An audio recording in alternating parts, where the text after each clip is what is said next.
I couldn't figure out how to get out of the parking lot. I would get lost on the freeway and end up in the wrong city. For Karen Wolk, they're the symptoms reminding her every day is a blessing amid a recovery years in the making. The problem started when she turned 40 and found herself in a high-powered job, but struggling to remember certain words, places, or even simple tasks. You forgot how to use a can opener. Yeah. Frightening? Very frightening, because I knew very well that I knew how to do it. Just couldn't. And it wasn't just memory issues. Karen was also feeling depressed. She sought out a psychiatrist who referred her to a neurologist who suggested another doctor and another. No one giving her a clear answer until she took her own daughter to a sleep specialist who decided to give mom an exam, too. And when they looked at you at the clinic, what'd they physically find? That I have a small airway and a small jaw and the hallmarks for obstructive sleep apnea. They told me that it looked like I was breathing through a straw. Sleep apnea, a disorder impacting an estimated 30 million Americans, where breathing stops and starts, limiting oxygen during sleep. Now doctors are sounding the alarm. It's estimated that 80% suffering from sleep apnea are undiagnosed, and there's growing evidence that if left untreated, symptoms such as Karen's memory loss and mental decline can deepen into dementia. Patients will present with symptoms. Our job is to find the cause. And too often, lack of sleep is sitting right there out in the open, but nobody asked about it. Nobody asked about it. Dr. Omar Nasir is the board-certified sleep specialist who helped Karen towards recovery.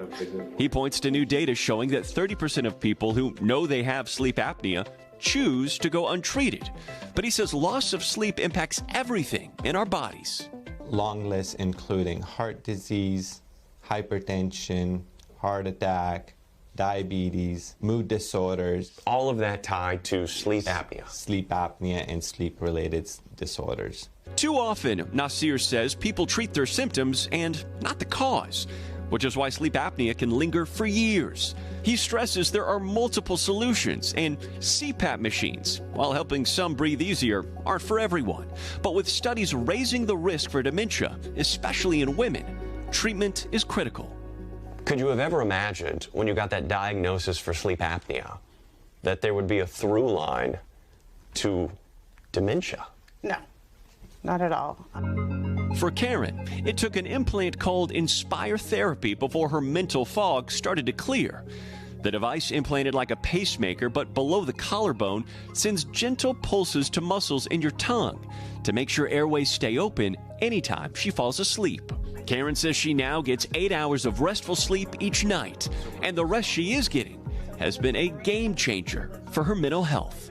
Without treatment for sleep apnea, where are you? I wouldn't be able to communicate, be able to participate in life. I would just be surviving. With millions out there potentially suffering just like she did, Karen wants women to know they're not alone and to get help while they still can. I went from surviving to living. I went from living my life mostly in bed to being able to function out there in the world. And Karen is now definitely thriving. So why do so many people have sleep apnea but may not know it? Well, doctors say vague symptoms certainly don't help, and it's not just snoring you need to keep an eye out for. A morning headache, depression, or memory lapses, those are all signs, which is why for a full diagnosis, doctors do recommend a sleep study, which includes that throat and mouth exam, which is exactly where Karen found out all of those issues were tied to sleep apnea. Guys. That's interesting. It's a lot more common than I think a lot of people realize. And another reminder how important sleep is. Yes. Affects it Crucial. all. Get enough. Appreciate it, Morgan. Thanks so much. Hey, thanks for watching. And don't forget, you can catch the Today Show every morning on NBC or take Today when you're on the go. Just follow the Today podcast on Apple Podcasts, Spotify, or wherever you listen.